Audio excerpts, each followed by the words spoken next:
Well, greetings everyone. Today we are going to hear from Tim Rexius, and he is a true entrepreneur, a public speaker, has some great wisdom and insight today that he will share with us. So Tim, thank you, first of all, for taking time out of your busy schedules to spend some time with us. Absolutely. Thanks for having me. Super excited. This will be fun. This will be fun. So Yeah. just let's start simply by hearing a bit about you and about your companies and just this energy and passion that you have for that entrepreneurial space. Well, it started back in the late 90s. I started working in a nutrition store in Norfolk, Nebraska, where I was born and raised, and found a real passion for it, and I graduated from college in 2004, tried the NFL. That didn't last. And I really realized that graduating from college did not really prepare me for running a business or seeking alternative financing, which is really what I needed to do because I didn't come from family money. But I didn't have the wherewithal and the knowledge at the time, so I went and worked in the chemical field with the federal government for 6 years, where I actually eventually finished my master's in biomechanical engineering. And I was moonlighting inventing nutritional supplements at the time. And in 2010, I was just still young enough and crazy enough to go for broke and cut my income by 85%. I think I sold so much stuff on Craigslist and eBay that my little kids at the time thought they were next. And I started my first retail nutrition store called Rexius Nutrition in Omaha, Nebraska in August of 2010. Fast forward many years, we have expanded now. We are in 10 states. We have 40 locations.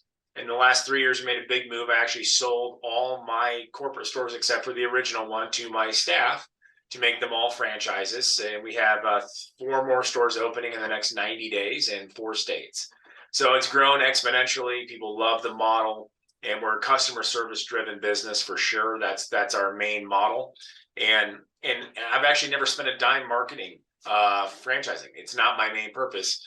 My main purpose was to find young hustlers who wanted to be able to afford a business but didn't want to pay the high price tag. So our job isn't just to open a nutrition store; it's to teach them how to run a business. How to do payroll, how to do taxes, how to inventory management, and it really blossomed into quite the business. And a lot of it came out of a general annoyance that the major brands in the U.S. here that we were dealing against, like GNC and Vitamin Shop and Complete Nutrition. Well, Complete Nutrition filed bankruptcy, and Vitamin Shop filed bankruptcy. GNC's owned in China; it's not a U.S. company. And I thought there should be good quality, American-made, tested, lab-tested products that are what they say they are. And even the big giants of our industry, Walmart, Target, CVS, GNC, all had to pull their bottles off every single shelf in the state of New York a couple of years ago because not a single bottle met label claims. Everything was made in China.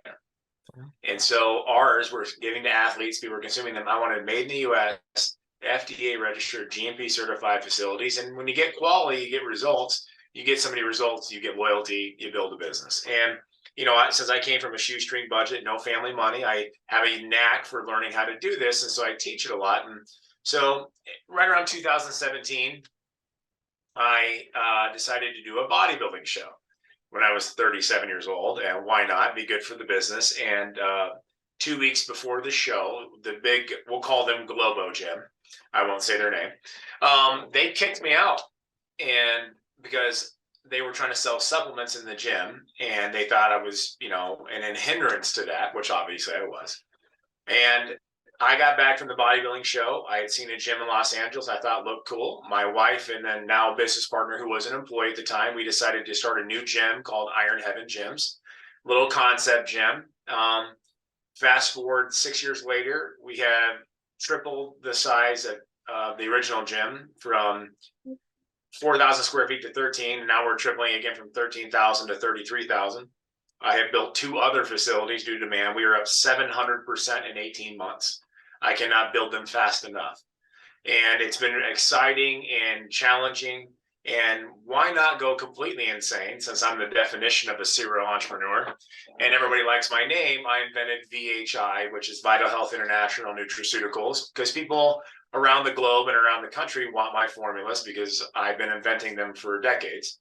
And so VHI Supplements was born. We are now currently selling across all 50 United States. We are also selling one of the #1 brands in Australia and in New Zealand. And and it's also because I didn't like the quality of a lot of the big brands in the market. I thought there could be a better quality and still match a good price at the same time. And then one more company, because why not? There was a brand, a big company that was out that had a protein popcorn. It wasn't really very good, but if you're on a diet, it seemed like a good snack. And then the guy got in trouble for lying on his label, which really upset me. So my wife and I in 2019 spent 6 months in our kitchen, 600 batches of popcorn, and one broken tooth. She forgot to take the seeds out. We invented OPP, called Optimal Performance Popcorn. We made a protein-infused caramel corn.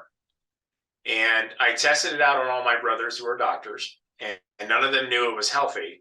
And then until I dropped the surprise, they really liked it. So we expanded, and next thing you know, we're selling in 50 states worth of nutrition stores and gyms, and it kind of ended there. My kids liked it. We kind of invented it to try to trick our kids into eating protein, and that my grandma would eat protein. So that diagram, because it doesn't taste like a healthy snack. And it wasn't until I became the president of the Chamber of Commerce for Ralston in January of 22, Hy-Vee Food Stores, which is based here in the Midwest, and 400 great grocery stores, just said, hey, let us carry the popcorn at one of our facilities. And I said, I don't think it'll work, but why not? Well, they outsold me 50-1. And I started distributing to several Hy-Vees, and I got invited to the Sweets and Snacks Conference in Chicago and got to speak with Hershey's and Ferraro. We had a line out the door, and they gave me some great advice. You need to repackage, rebrand, mascot, the whole works. So we renamed it the Omaha Protein Popcorn Company. My daughter is our graphic designer, my oldest, and so she designed the logo, the image, the mascots, along with another assistant of ours at the time, Kirsten, who did a great job. And we launched in September of 22. And in 1 year, we are now distributing the Omaha Protein Popcorn Company to 12 countries. And on behalf of the Food Export Agency, I will be representing the United States with our product to the UAE and Dubai this December, to present to 8 different countries at that point. So, doing business in 12 countries, it's all new. It's been a lot of fun, but 4 thriving companies. And it's, my wife made me promise no new companies for a couple of years, so that, because I'm getting gray fast. And so that's kind of that's me in a nutshell. I just love creating new, and I like helping people, which is why I've joined Kevin T. Robertson's speaker focus group to speak across the country on entrepreneurism and business.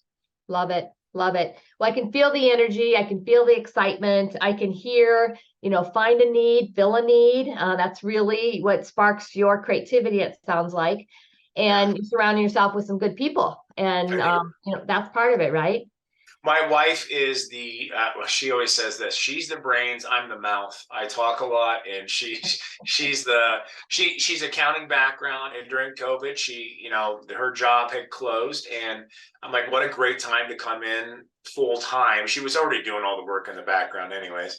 And since then, we've just expanded exponentially, having my family involved and great staff. Every staff member of mine is an owner. They're all profits interest holders. I'm only interested in people who want to be owners. I'm not interested in employees. I found that having somebody who has a vested interest in the long game is a massive benefit. So I have some of the best staff anywhere, and I make them get new business cards. They all need to say co-owner on the business card. They take that pride, and it's been fantastic. And my wife keeps me in line, because I'd start 60 companies if she'd let me. But so, yeah. Well, and part of it is staying grounded, right? To do life as well, for sure. Exactly. Just let's stay with the team bit. So as you're looking for these co-owners, and your model is to engage that way, what would be the types of character or skill sets? What are you looking for when you're looking to add a co-owner? Well, 2 things. One is, when I interview, I'll interview anybody for any position. I don't care about your educational background. I don't even really care about your work history. I really don't, because it always looks good on paper, because we all make ourselves look good on paper. And I don't always trust referrals or references because it could be a boss who wants to get rid of you who will say something, or we don't know. So it all comes down to the interview process. And I ask some very key questions. It's a lot of what I speak on is interviewing for somebody towards empire building. And what you do is you ask every employee when they interview, whatever the position is, like, what do you think qualifies you for this? Okay, what's your side hustle?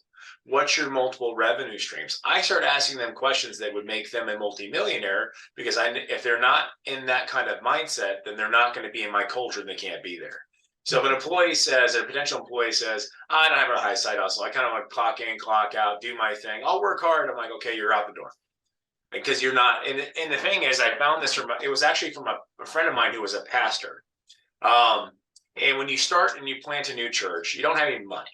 And so you require a lot of people to donate time, or even if you do pay them, you pay them bare bones. And it's going to be a long time before, pastors or clergy are going to make more money. So he requires every one of his pastors to have a side hustle until the church builds. And I love this because every employee loves their job until their car breaks down, their dog gets sick, and their air conditioner goes out at the same time. Now they don't like you because now they don't make enough money. Not because they didn't save their money or plan financially wise. So if you make sure that every person you bring in has a secondary source of income, you're working with somebody who has the same kind of spirit and culture that you do. And so that's the first question I ask. And if they come up with an answer quite quick, well, I've got this idea. Awesome. I already love it. Now, that gives me an immediate attention into a possible additional revenue stream I can partner them with. And then it also means that they have the right culture and mentality to be in my circle, that I'm like, well, hey, we offer a profits interest share in this company, because sometimes you're going to have to work extra hours that maybe aren't convenient. But hey, if we sell this popcorn company for $100 million and you own 1%, there's your path to success. And so it all starts in the interview process. And then the way that we obviously write the contracts, that it's production based.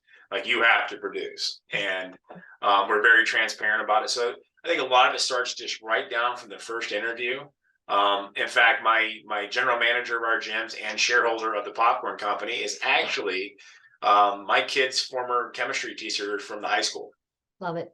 Yeah, he was training at my gym, buying the popcorn. I'm like, hey, why don't you leave those awesome benefits? Come work for us. We're professionally unprofessional. And, he was looking for something more. And I could see that. I'm like, great at teaching. It's an important job, but you have skills. And I'm just thinking that we can utilize those skills and exponentially magnify those. And he's done great. So. Love it. Love it.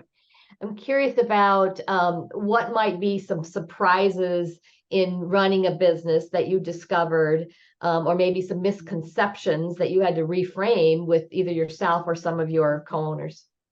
I always explain to them that gross revenue is not the same as net. That's a big thing, because they see just gross margins on products when we're selling things. And I'm like, yeah, we didn't make that, because you're not factoring all the small things. My grandfather had a great saying: it's not the $10,000 or the $100,000 investments that hurt a business.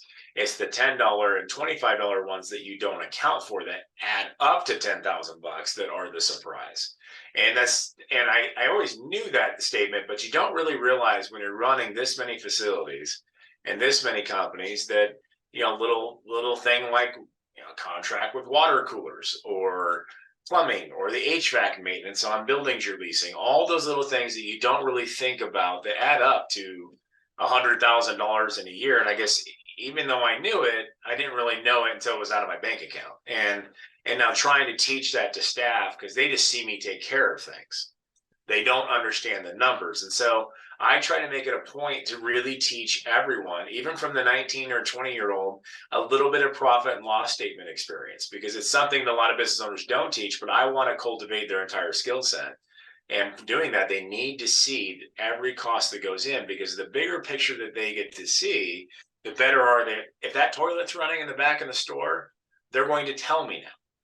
Versus before, oh, don't worry, Tim's got it. Well, everybody knows a constant running toilet, that's an extra $1,000 in a month. And I don't find out about it until after the bill, which comes 3 weeks at the end of the month. So now I'm out $2,000. So it's a lot of that kind of stuff. It's the day-to-day little things that you just don't plan for, no matter how good you are. It's the surprises. And then trying to train the people around me to be as emphatic about those surprises and that sense of urgency that usually only the owner has, is trying to get that translated to staff. That's excellent. You're teaching them how to use some critical thinking skills as well, right? Yes. Apply it from what you see each day. Love that. Yeah. Love that. If you were to give some advice to your younger self, and you get to decide how young that is, what might be some advice that you would give your younger self, knowing what you know today? Honestly, if I could go back to when I was 23 and I didn't have the knowledge of how to do alternative financing measures, that would have been the first thing. It's like, listen, it's not as clear cut as get a bank loan, mommy and daddy co-sign it, there's a loan, because when you're 23, you usually don't have any assets. There's 1,000 ways to start a business. I mean, especially with today's technology, which didn't exist back then as well as it does now, but I mean, you can crowdfund, you can look for venture capitalists, angel investors. There's a lot of people with a lot of money who don't like the stock market or its foundational principles that would love to have their hands in something. I've got an investor in one of my companies who's a cardiothoracic surgeon. He has nothing to do with the business, doesn't want anything from it. He just wants to tell everybody he owns part of it, just purely out of, and helps him diversify his income strategy as well. And there's just a lot of ways of doing that. And honestly, when I was 22, 23, 24, the power of networking, it is so much more massive than people give it credit for.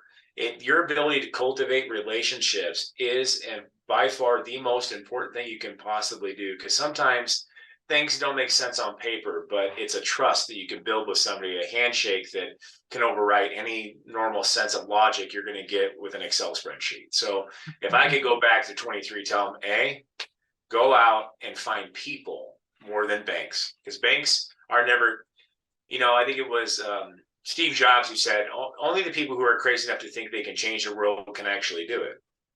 And so the bank's not, I mean, they always think my ideas are insane. And the only reason, like the first company, is because I used my own capital and an investor to start my first one. After that, I had the income flow to justify the loans I needed for the other companies.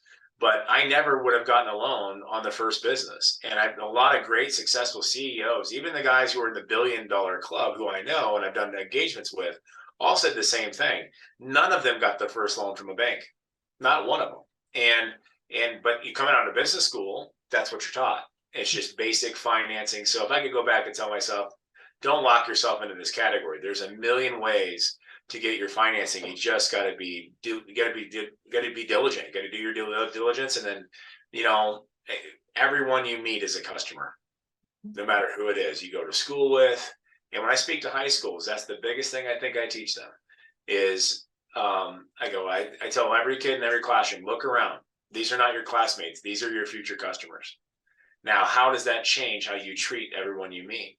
Absolutely. And I had a kid last week. You could tell he was the popular kid. I said, son, I want you to think about a girl in this room that maybe you're not as nice to. And he kind of looked, and you could see it on his face. I said, okay, 3 years from now, you're trying to get a loan to start your first business, and she's the underwriter at the bank. And then this jaw-dropping look on his face, ghost white. I go, see, treat everyone as a possible asset to your future. And I wish I could go back to my younger, foolish self and make that more of a priority. Well, here you go. You're playing it forward. So you're speaking to those that are in that space right now, right? Yeah, exactly. And that's what I'm about, lifelong learning. And how do you pass it along? My passion is to get the next generation of leaders next ready. Oh, yeah.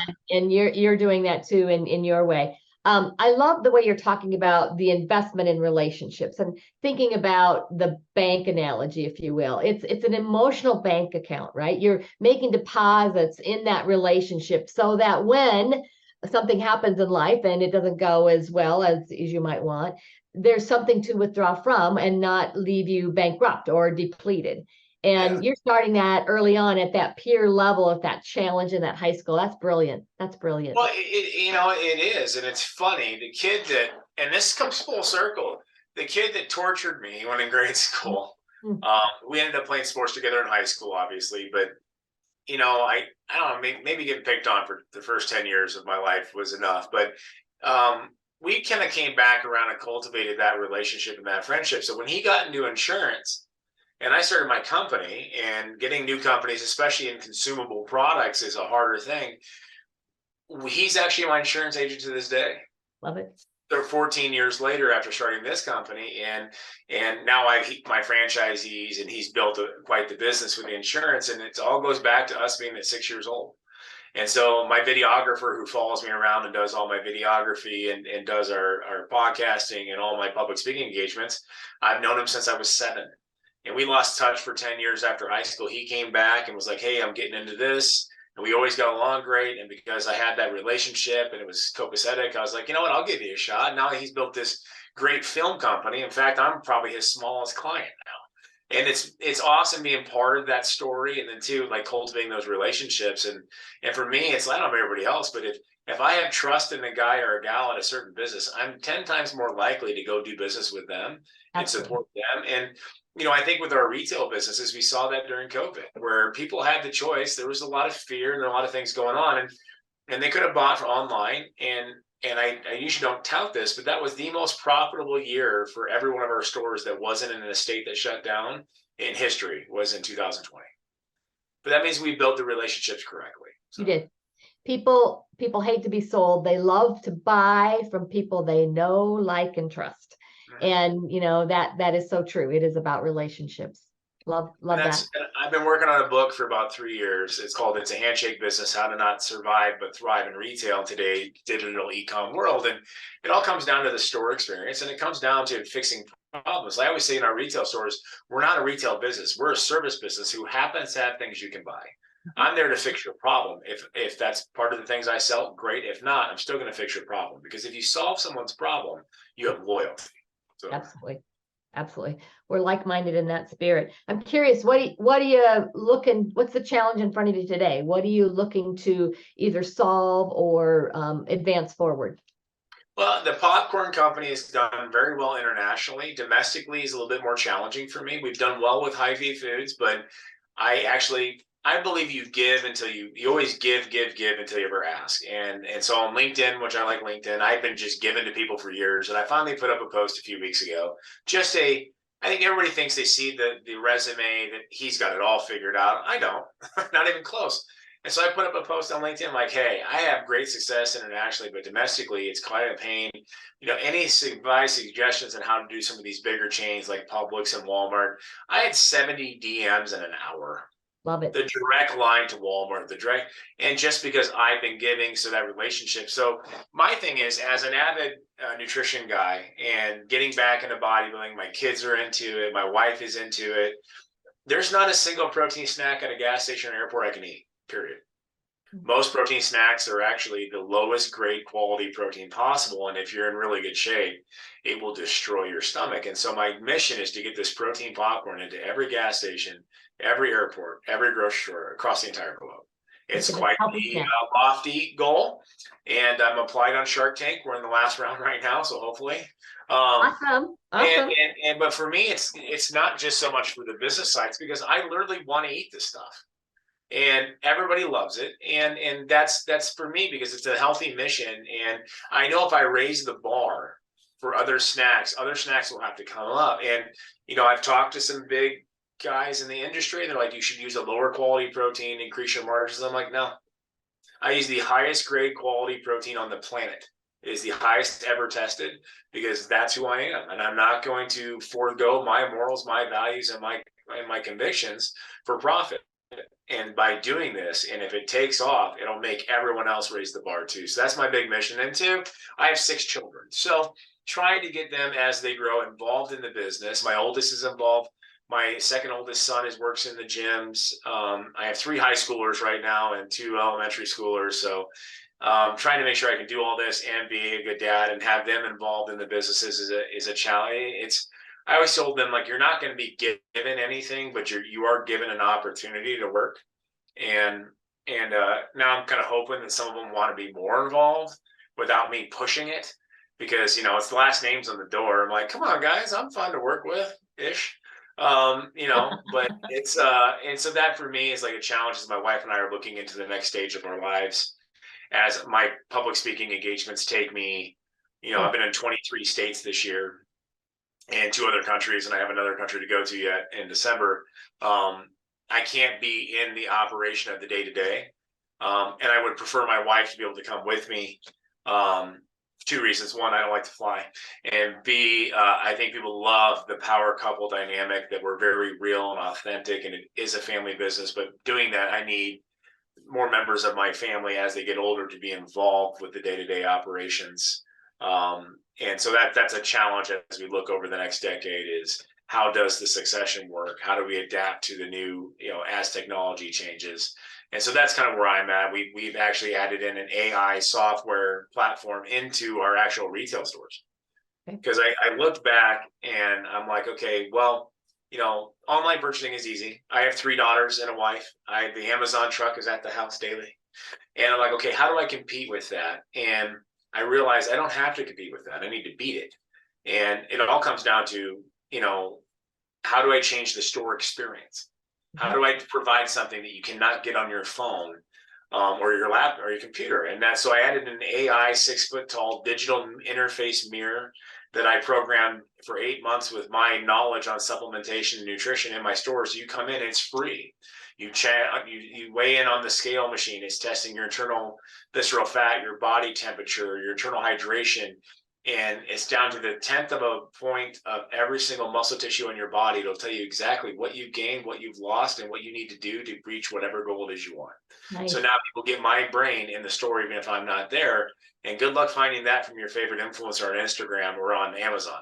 And so now we've seen foot traffic increase over 400% in the last 12 months to the rates it was back to 2014, prior to Amazon really taking over. That's exciting. And so it's, for me, and I don't like technology that much, so I had to kind of set down my ego on the side. And so I'm really looking for different ways in each business to utilize the new technology to our benefit while still maintaining our commitment to customer service. Sure. Leveraging and scaling, and that whole idea of the experience is the marketing. That is the storytelling feature of it. One last question. You touched on it a bit here around, people talk about work-life, family life balance. I like to talk about it as work-life integration. And, a bit of what you're doing is when you travel and you get to see the world, with your wife and family. What else do you do to keep grounded in that space? Work-life balance really isn't an existence for me. So not at the level that I'm at now. Too many people and too many people's families depend on me to do my job. When you have 500 people or more who depend on you to do your job, your family, it's a huge responsibility. And so there's 2 things. One, we have family meetings, even all the way down to my youngest is 4. My oldest is 24. My youngest is 4. So I'm going to be doing this a while. And so I sit them all down, and my son-in-law, they all get to come, and we sit down, we have dinner about once a quarter. And I said, here's what mom and dad are doing. Here's why I'm doing it. Here's the 1-year plan. Here's the 5-year, the 10-year plan. They need to be invested emotionally into what we're trying to do. And they understand why sometimes dad is gone, or why sometimes we're going to do these things. And I found that having that meeting so they understand the mission of what I'm trying to accomplish is huge for their belief in the family mission. Now they're part of that army. They're a part of that conversation. And so, and it also means more to them when I skip a business thing to come to one of their events. And so that's part of it. And 2, if we have the ability to take the whole family with us to do one of these things, then we do. And they get to come, and they get to hear me speak. And I spoke at a high school out in Western Nebraska last spring. I had 500 kids between junior and senior high class. They shut down in the whole day for me, the afternoon. So I busted my oldest son out of high school. I'm like, because 1, I wanted to see what it is I do in person. And 2, you try to convince your kids how cool you are, but they don't think you're cool because you're their parents. I'm like, see, other kids think I'm cool. And so each one of the kids just has this pride of what they do because they understand the mission, and down to deep detail, of what we're trying to do as a family with the wealth that we build, but what we're doing as a company and what we're trying to build and how important that is. And by that, I mean, it's the kids understand that, there's a lot of us. You have a family of 8. It's interesting, to say the least. It's with 3 high school drivers right now. My house looks like a buy here, pay here car lot. There's cars lined up all up and down the block, but the balance is tough. I just realized that it's upon me as the parent and the CEO to do the uncomfortable. I've already had my chance to grow up. It's my kids' chance. So if I need to go to the gym and work out, it's happening at 5 a.m. before the kids are up. And if my wife needs to go too, especially the 4-year-old, I'll go at 5 a.m., get home. She goes at 6 a.m., comes home. Then we get them to school. So we're going to have to get up earlier, and we're going to have to do those things on time that the kids are asleep. And there are times where if my daughter's got a dance recital and the son's got a baseball game, that work happens after they go to bed. And it is what it is. It's the job. Being a parent's my number one, and a husband is my number one responsibility. So that will take priority, which means that sometimes as the business owner, I may have to be uncomfortable, get very comfortable with being uncomfortable and working at 11 o'clock at night after the kids go to bed. And I just understand that. And so the biggest issue, I guess the biggest key that we've used is we schedule everything. Family dinners are scheduled. Everything in months out in advance, every kids event.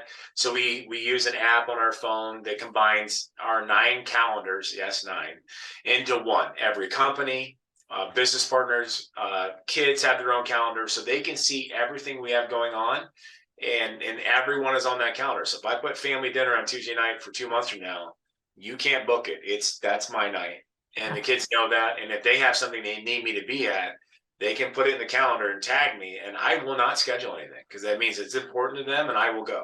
Absolutely. And so communication, over communication is probably the biggest key for them. Yeah. And when we get busy, that's usually the one thing that we fail at, right? Is that communication piece. So good for you that you've got a system, and that's it. I mean, I'm hearing a good theme here that you've got good systems in place. Standard operating procedures. There you go. Yeah.